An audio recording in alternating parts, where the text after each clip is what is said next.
So, visual time alludes to Kit Moxey's book Visual Time, The Image in History, but I suggest a substitution of his concept of image with a notion of exhibition. So the visual time of art exhibitions is my concern.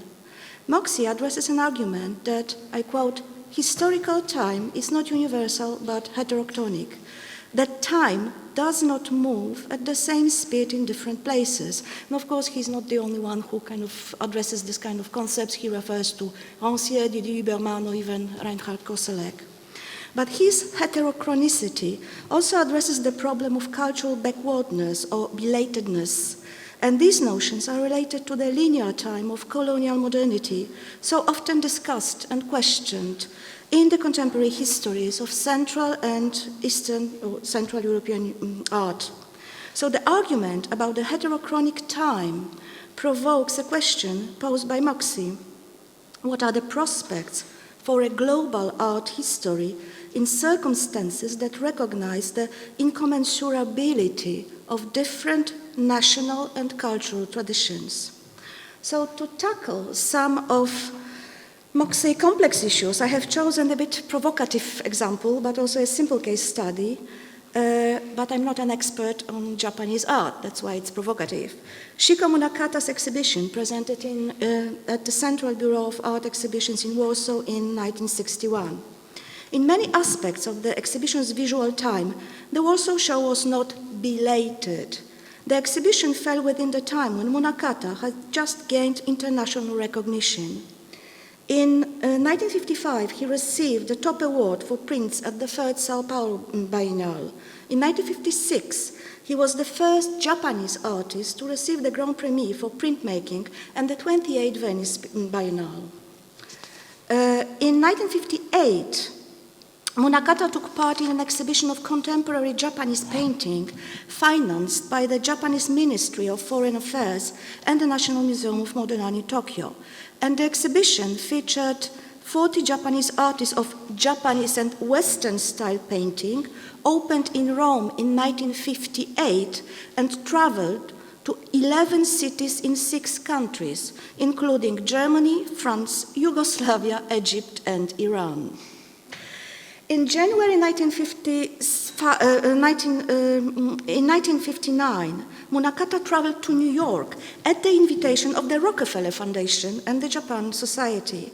In New York, he opened Munakata Shikō Gallery, devoted exclusively to his art. In 1960, the Cleveland Museum of Art presented 90 works by Munakata, and the show traveled to Chicago, Seattle, Los Angeles, and San Francisco. And during his American trip, Munakata gave lectures and workshops on woodblock printing. The Warsaw exhibition was the first show of contemporary Japanese art at the Central Bureau, because in the 1950s, art from Asia was shown at the exhibitions from China, Vietnam, and Korea, but not from Japan. And you see here the art from Vietnam, and usually there were 2 sections, the traditional, so-called traditional folk art, and the contemporary art, in this case, social realistic. So Munakata's exhibition in Warsaw was part of the post-war renewal of official relations between Poland and Japan. A treaty to restore relations between Poland and Japan was signed in 1957. In 1958, the Embassy of Japan returned to Warsaw. So the outline chronology, including the dates significant to the history of cultural diplomacy, enables us to situate Munakata's exhibition in a specific kind of political and historical context. But this context constitutes only a surface of a much deeper phenomenon, the exhibition's visual time and its varied tempos and rhythms as manifest in various parts of the world. In the 1960s catalogue, published in Cleveland, 2 prints were placed on the same page, like Hunting in Flowering Wilderness of 1954 and Lotus Among Reeds. And a fragment of Hunting, exhibited early in São Paulo and Venice, was reproduced on the Warsaw catalogue cover, while an element of Lotus Among Reeds appeared on the Cleveland publication. So you have this kind of moment in time when 2 images are placed in the same place on the same page, and suddenly those 2 stories diverge.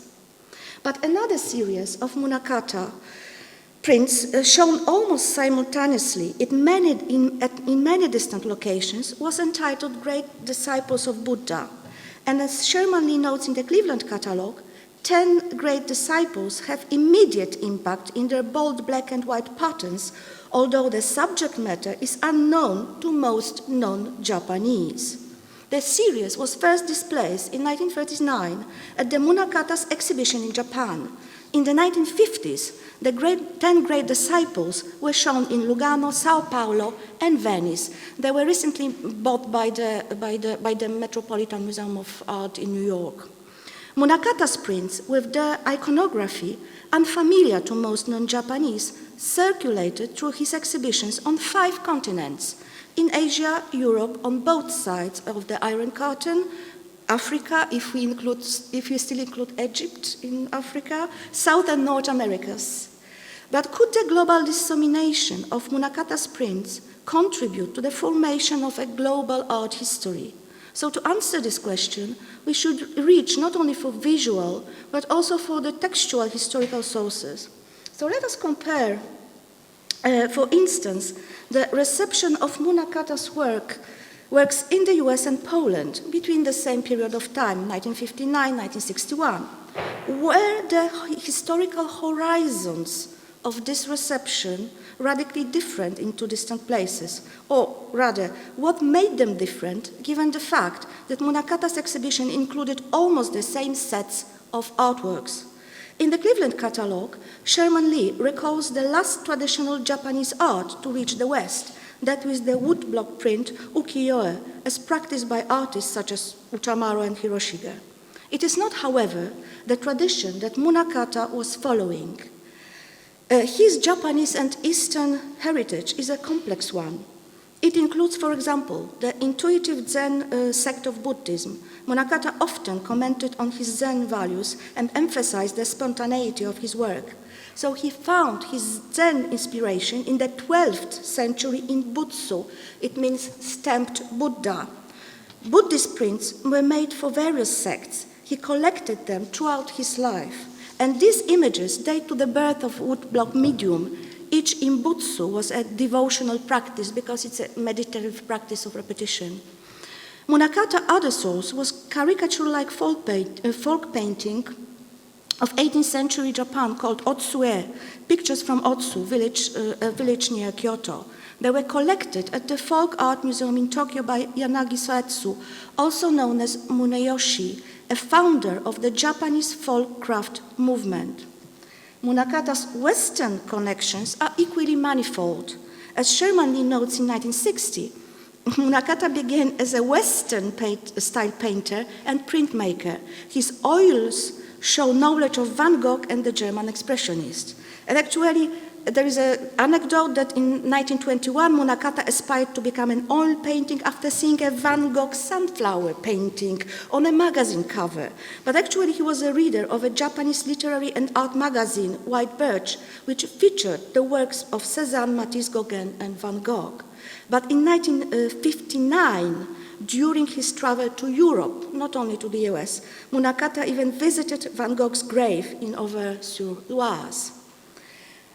But what we see in the catalog, Polish catalog, at the 1955 first Documenta in Kassel, the German expressionists, together with other German avant-garde artists, were reintroduced to the art world for the first time since the Degenerate Art Show in Munich in 1937. As Sherman Lee argued, Munakata's visual interpretations of Buddhist, Japanese, and European sources are, I quote, not unlike that of the German expressionist printmakers who made telling studies of late medieval German woodblock prints, the end of quote. So, according to American art critics, Munakata's reception in the US fell within the so-called second wave of Japanese influence upon modern Western art. So the first wave had come primarily through the post-impressionist rediscovery of the woodblock print, but the second wave, as Arthur Danto argued, came through the concepts of Zen. So coinciding with an obsession with creative action, the Zen concept seemed to be embodied, and I quote Danto, in the intricate fluid skeins of Pollock or the para-calligraphic architectures of Franz Klein. And Danto recalls that in the 1950s New York, delegates from the downtown outward made weekly pilgrimages to Dr. Suzuki's seminar on Zen, held at Columbia University. So this second wave also encompassed the Japanese Gutai groups, as Hal Foster calls them, creative misreadings of Pollock. But actually in 1958, the Gutai exhibition was held at the Martha Jackson Gallery in New York, curated nota bene by Michel Tapier, an ardent agent of fascism. So in his essay, on Munakata, Danto does not mention the Gutai performances. Still, he's impressed by Munakata's process of carving woodblocks, as documented in a film he saw about Japanese masters. I quote, "The film showed him at work, an intense man with huge glasses, bending over a woodblock so close one felt that he was feeling it with his eyes, cutting away with an incredible sureness and speed." In 1961, some Polish art critics admitted that they did not know Japanese art well enough to comment on Munakata. Their main source was a small catalogue of the Warsaw exhibition. It included the reproductions of 9 woodcuts, a one-page essay by Yanagi Muneyoshi, whom I just mentioned. Muneyoshi, a founder of the Japanese folk art movement, presented Munakata as a naive folk artist, and it's a very good label in Poland at that time, who creates instinctively and spontaneously. As we read here, Munakata lives as children do. He prefers to be guided by his instincts rather than by artistic rules. He hardly ever makes preparatory sketches for his woodcuts. He sculpts directly in the wood. So the Japanese art critic mentions 2 traditions of Japanese woodblock prints, ukiyo-e, as we know, and the old Buddhist. But he does not further explain the specificity of the latter as a main source for Munakata's prints. Polish critics were, of course, more competent in discussing the Western aspects of Munakata's art rather than his complex Japanese heritage. And Andrzej Osenka writes, for example, "Do you recall good Father Tanguy, a Van Gogh painted him with Japanese prints? Do you recall the Manga Jasiński collection? His collection now at the National Museum in Krakow is the largest collection of Japanese art in Poland, and he was known as a Japanese in Galicia." So, however, in the Polish press, as in American reviews, we also find mentions of the second wave of Japanese impact on Western art. Osenka continues, for example, "It is no coincidence that Japanese and Chinese painters are so fashionable in Paris now. It is no coincidence that there is so much talk in Paris about the philosophy of Zen, about the beauty of calligraphy." And this comment betrays a specificity of the Central European perspective. Paris, not New York, is considered a center where one can observe Zen's philosophy most significant post-war impact. In the late 1950s, Polish artists traveled, if at all, to Paris rather than to New York. So, as Polish critics argue, the second wave of Japanese influence on European art was manifested both in Paris and Venice, when in 3 subsequent editions, 1956, 1958, and 1960, the Japanese pavilion became the center of attention. And here you see one of the pictures from the 1960s Japanese pavilion. So the reason for this interest, as explained in the Polish press, was that, and this is interesting, that the Western European and North American contemporary art is in crisis, the end of quote. So young Japanese art is characterized by a spontaneous modernity that can bring life to Western art's routine. So in this Paris-Venice, modern art geography, Munakata's prints were discussed in Warsaw.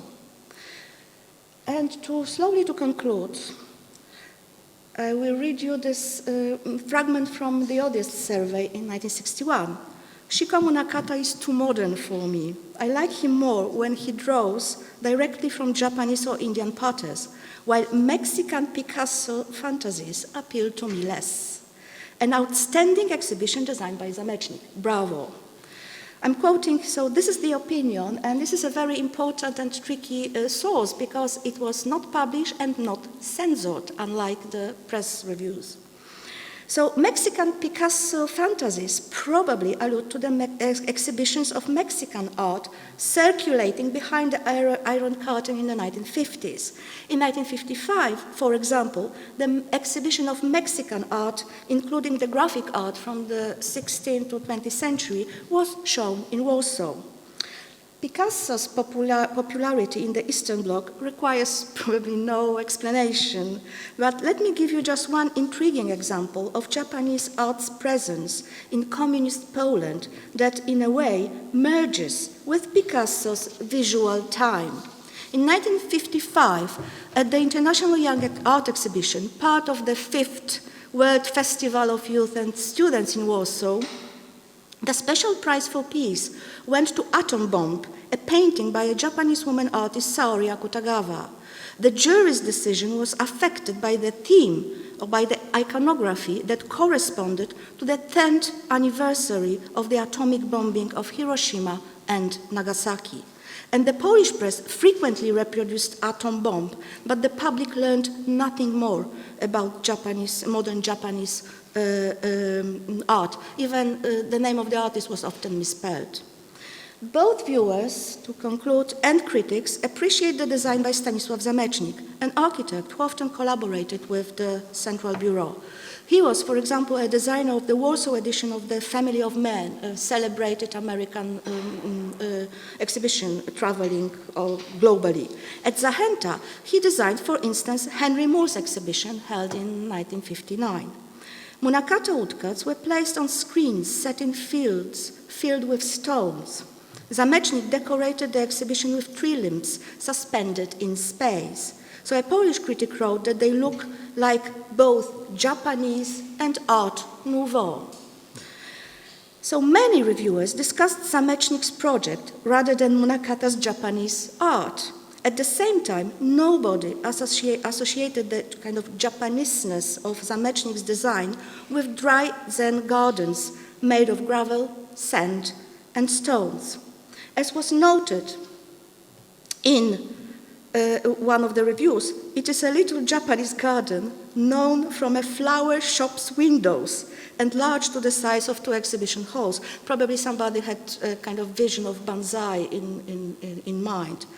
But today, this remark may sound, I'm not ridiculing this thing, because today this remark might sound like an example of European kind of orientalizing the Orient.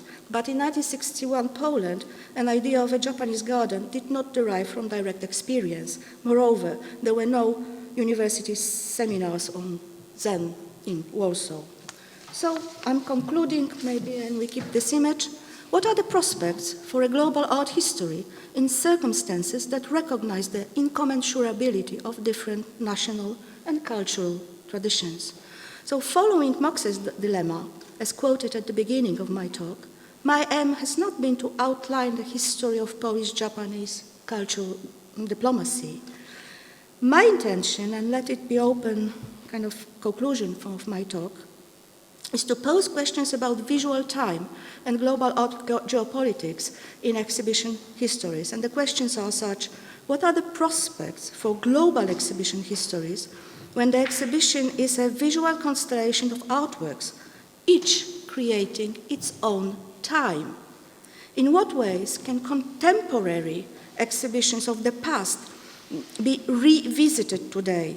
Because, and I'm differentiating between the notion of revisiting and reconstructing, because reconstructing is to create a mock-up of architectural mock-up as we've seen it today, but to revisit is to think trying to reconstruct the whole the state of the visual culture at that time. And could official international exhibitions presented in the Eastern Bloc contribute to an understanding of global art and its histories? And finally, what do we want as researchers and viewers from exhibitions? Do we expect them to be genuine and long-lasting merging of visual cultures? If so, we might be disappointed.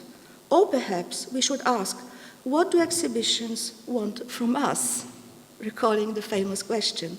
They come as temporary, elusive visual situations, but endowed with a power to shift the horizons of perception and our understanding of cultures. Thank you.